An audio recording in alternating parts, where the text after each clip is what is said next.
Hello students. आज हम मानव भूगोल में जो प्रथम अध्याय है उसके विषय जो अपने मानव भूगोल का एक परिभाषा, विषय क्षेत्र और उसके विकास, किस प्रकार से उसका विकास हुआ है और क्या उसका महत्व आज डे टू डे लाइफ में है, इसके बारे में अध्ययन करेंगे। और मैं आपको इसमें एक वीडियो के माध्यम से ये बताना चाहूँगा कि जो वास्तव में मानव भूगोल है, हम ये कह सकते हैं कि मानव भूगोल वह विज्ञान है जिसमें पृथ्वी तल पर मानवीय तथ्यों अर्थात ह्यूमन फैक्ट्स के स्थानिक वितरण जो हैं कि किस किस स्थान पर किस प्रकार से उनका वितरण है, इसका अध्ययन प्रमुख रूप से करते हैं। और उन जो फैक्ट हैं उनका मानव वर्गों और उनके वातावरण के बीच पारस्परिक कार्यात्मक संबंध किस प्रकार के हैं, उनका अध्ययन, और वो भी प्रादेशिक आधार पर करते हैं। इसका मतलब ये नहीं कि केवल हमने केवल एक जगह अध्ययन कर लिया ना, उनका अध्ययन हम प्रादेशिक स्तर पर करेंगे और इनके साथ साथ तुलनात्मक अध्ययन भी उनका करते हैं कि किस प्रकार एक जो अध्ययन है वो दूसरे अध्ययन से किस प्रकार भिन्न है।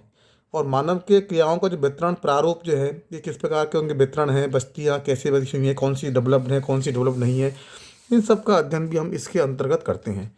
और यदि हम इस परिभाषा के बाद इसमें अलग अलग विद्वान की परिभाषा हैं, बहुत से विद्वान हैं, जैसे इसमें आपके जीन ब्रूंज है, हंटिंगटन है, विद्वान डेमांजिया हैं, डेविस हैं, पिट्स है, रेडजल है, हिटनर है। ऐसे रेडजल जो है बहुत ही प्रसिद्ध वैज्ञानिक हैं। और वर्तमान में जो एक जर्मन विद्वान थे रेडजल, और जो अपन वर्तमान में जो वर्तमान जो मानव भूगोल है उसके जनक के रूप में, उनके पिता के रूप में हम रेडजल को मानते हैं। और इन्होंने रेडजल ने फ्रेडरिक रेडजल नाम था, अपनी इनकी पुस्तक थी एंथ्रोपोजोग्राफी। उस एंथ्रोपोजोग्राफी में बहुत ही स्पष्ट रूप से 3 खंड में प्रकाशित हुई थी इनकी किताब।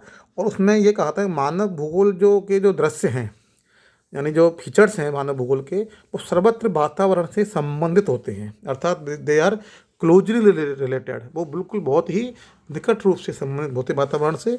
और जो स्वयं भौतिक दशाओं का वातावरण क्या है, वातावरण इनके अनुसार, रेडजल के अनुसार वातावरण जो होता है वो भौगोलिक दशाओं का योग होता है।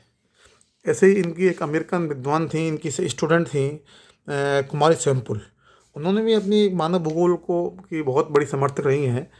अपन आगे जब मैं बताऊंगा आपको द्वैतवाद का अपन अध्ययन करेंगे, भूगोल में द्वैतवाद कहाँ से आया, मानव भूगोल बना भौतिक भूगोल, तब अपन विस्तार से इस बारे में चर्चा करेंगे कि सैंपल कौन थे, इनका क्या योगदान था। बाकी प्रमुख परिभाषाएं आप इसमें 2-3 वैज्ञानिक 3-4 लोगों की परिभाषा आप विशेष रूप से याद कर लें। देन अपन बात करते हैं मानव भूगोल के उद्देश्य की। और जहाँ तक उद्देश्य है, मानव उद्देश्य की बात करते हैं, तो इसके अंतर्गत सबसे पहले अपन ये देखते हैं कि जो मानव भूगोल का जो प्रमुख उद्देश्य है वो है मानव कल्याण की बात करना। और मानव कल्याण की बात कैसे करना कि विभिन्न जो संसार के जो विभिन्न विभिन्न क्षेत्र हैं, जो जहाँ के प्राकृतिक वातावरण है, उन प्राकृतिक वातावरण में मानवीय जो अधिवास हैं, ह्यूमन सेटलमेंट्स हैं, उन्होंने किस प्रकार से अपने उन अधिवासों में प्रकाश किया है, विकास किया है, किस प्रकार प्राकृतिक संसाधनों का उपयोग किया है, किस उपयोग किया है। और इसके अलावा जनसंख्या है और वातावरण है, उनके जो संसाधन, उनके वातावरण जो संसाधन हैं, उनके प्रयोग जो स्थानिक स्तर पर हैं, उनमें किस प्रकार का एक रिलेशनशिप है, एक रिलेशनशिप मतलब होता है उनके किस प्रकार का एक संबंध पाया जाता है। इसी प्रकार मानव भूगोल के लक्ष्य के अंदर बात, जब उद्देश्य की बात करते हैं, तो एक बहुत ही अच्छी कंसेप्ट है त्रिक संतुलन। यानी जो इसमें अपन ये मानते हैं जो मानव और पर्यावरण है, उनके बीच अपन जो संबंध है प्रयास पर, वो है संबंध होते हैं कार्यात्मक। यानी मानव और वातावरण, जब ये जो इन दोनों के बीच जो संबंध है वो संबंध कार्यात्मक होते हैं। केवल रेखात्मक एक संबंध तो होते हैं, व्यक्ति संबंध, सामान्य संबंध, एक होते हैं कार्यात्मक, अर्थात मानव जो है प्रभावित करता है पर्यावरण को, और पर्यावरण भी प्रत्यक्ष अप्रत्यक्ष रूप से मानव को प्रभावित करता है। और इस प्रकार के जो मानव और प्राकृतिक पर्यावरण से संबंध हैं, वो संबंध कार्यात्मक संबंध होते हैं। और इन्हीं कार्यात्मक संबंधों का अध्ययन भूगोल में स्थानिक प्रतिरूप में, अर्थात किस स्थान पर किस प्रकार के पर्यात्मक संबंध मिलते हैं, इसका अध्ययन में त्रिक संबंध होता है। इसमें मुख्य रूप से अध्ययन 3 चीज़ों का अध्ययन मुख्य रूप से करते हैं। वो है, एक तो है प्राकृतिक वातावरण, दूसरा सांस्कृतिक वातावरण, और तीसरा है प्रादेशिक व्यवस्थापन। अर्थात प्राकृतिक वातावरण का मतलब होता है कि जो भी उपलब्ध संसाधन हैं, धरातल पर जो भी संसाधन उपलब्ध है, उन संसाधनों का किस प्रकार से विश्व में प्रादेशिक स्तर पर वितरण प्रारूप क्या है उनका, उसके बारे में अध्ययन करते हैं। सांस्कृतिक वातावरण, जैसे मैंने पिछले ही आपको वीडियो में बताया था, सांस्कृतिक भूदृश्यों का मानव ने प्राकृतिक जो संसाधन है उनका किस प्रकार का उपयोग, कितना उपयोग, किस प्रकार से उपयोग करके उनका सांस्कृतिक भूदृश्यों का निर्माण किया है और किस स्तर का निर्माण किया है।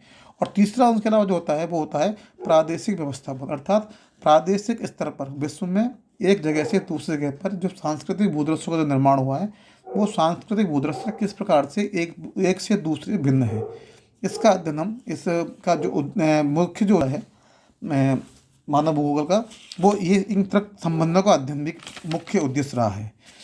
तब हम अगले हम बात जो करते हैं वो बात कर सकते हैं वो है विषय क्षेत्र।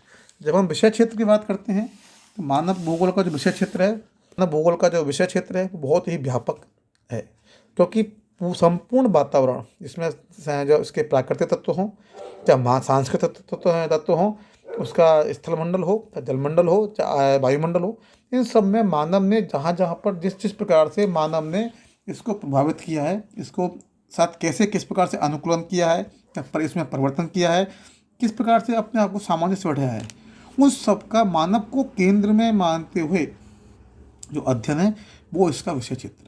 और जहाँ मोटे रूप में अपन ये भी कह सकते हैं कि जहाँ जहाँ तक मानव की पहुँच है इस पृथ्वी पर, इस आकाश में, पाताल में, धरातल में, महासागरों में, जहाँ जहाँ तक मानव की पहुँच है वहाँ वहाँ तक का संपूर्ण अध्ययन जब हम मानव को केंद्र में मानकर करते हैं तो वह इस मानव भूगोल के विषय क्षेत्र के अंतर्गत आता है।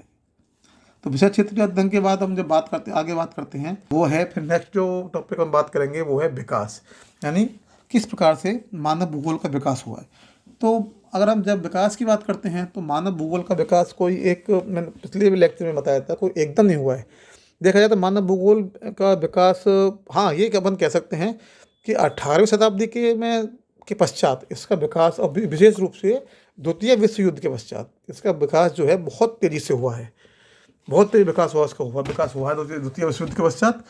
परंतु उससे पहले इसका बीज, जो अपन बात करें बीज की, तो बीज तो बहुत पहले इसका पड़ चुका था।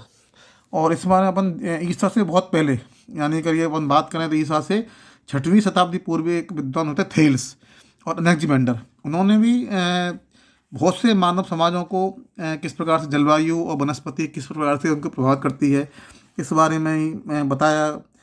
और इसी प्रकार भारत में अगर बात करें तो भारत में भी बहुत पहले, इसलिए लेक्चर में बताया था आपको, भारत में वेद पुराण और अपने वेदों में, पुराणों में इस प्रकार की चीज़ें हैं कि अपन वेदों में सूर्य देवता को अपन भगवान मानते हैं, उसको प्रतीक मानते हैं। क्यों मानते हैं? क्योंकि अपन ने प्राकृतिक वातावरण में जो शक्तियाँ हैं, जो प्राकृतिक वातावरण में महत्व दिया, उसके संरक्षण को महत्व, किस प्रकार से संरक्षण हो सकता है।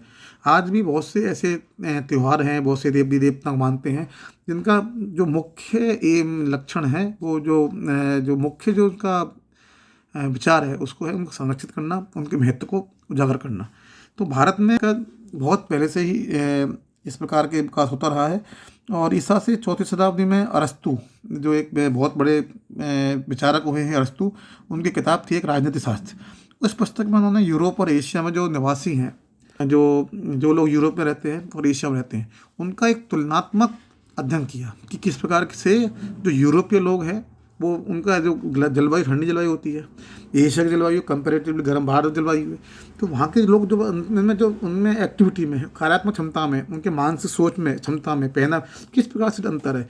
और उन्होंने ये कहा कि भाई जलवायु जो है वो निश्चित रूप से मानव के विकास को नहीं, केवल मानव के विकास को नहीं करती, बल्कि मानव के सोच को, उसके कार्यात्मक व्यवहार को, इन सब को भी वहाँ किसी भी क्षेत्र की जलवायु प्रभावित करती है। और ये आज का नहीं, ये ईसा से 4वीं शताब्दी पहले, यानी अरस्तु ने अपनी किताब में लिखा था। तो यही कह सकते हैं कि जो मानव भूगोल का जो विकास है वो जाने अनजाने में तो ईसा से पूर्व ही हो चुका था, और बाद में फिर इसको मध्यकाल में भी इसका विकास और उत्तरोत्तर होता रहा। और मध्यकाल में अपन भारत की बात करें तो भारत में हर्षवर्धन जो राजा हुए थे, उन्होंने उनके राज संस्थान मध्य एशिया को जलवायु और उसके प्रभाव, इसका उल्लेख कुछ ग्रंथों में किया गया था। और अरब से जो लेखक थे उन्होंने 8वीं शताब्दी में भी पुस्तकों में लिखा, जिनमें भारत और अरब के बड़े उत्कृष्ट प्रादेशिक वर्णन किए गए थे। उनमें सबसे अधिक ग्रंथ इदरसी, बहुत अच्छे विद्वान थे इदरसी, जोग्राफर थे, उन्होंने लिखे थे। और उन्होंने ये लिखे थे भाई, ये भूगोल में जो वैज्ञानिक दृष्टिकोण से वो जो मानवीय चीज़ें हैं उनका वर्णन किया था। इसी प्रकार 17वीं शताब्दी में तो जर्मन में जो बेसिक रूप से जो अपन कहते हैं जर्मन विद्वान थे, इन भौगोलिक ग्रंथ बहुत प्रकाशित किए, जिसमें क्लूरियस में था, विश्व ग्रंथ उन्होंने लिखा था। उसके अलावा बाद में फिर उसके अलावा आधुनिक अगर बात करें, नया जर्मन विद्वान थे 18वीं शताब्दी में, इन्होंने ही मुख्य रूप से इस मानव भूगोल को विकसित किया।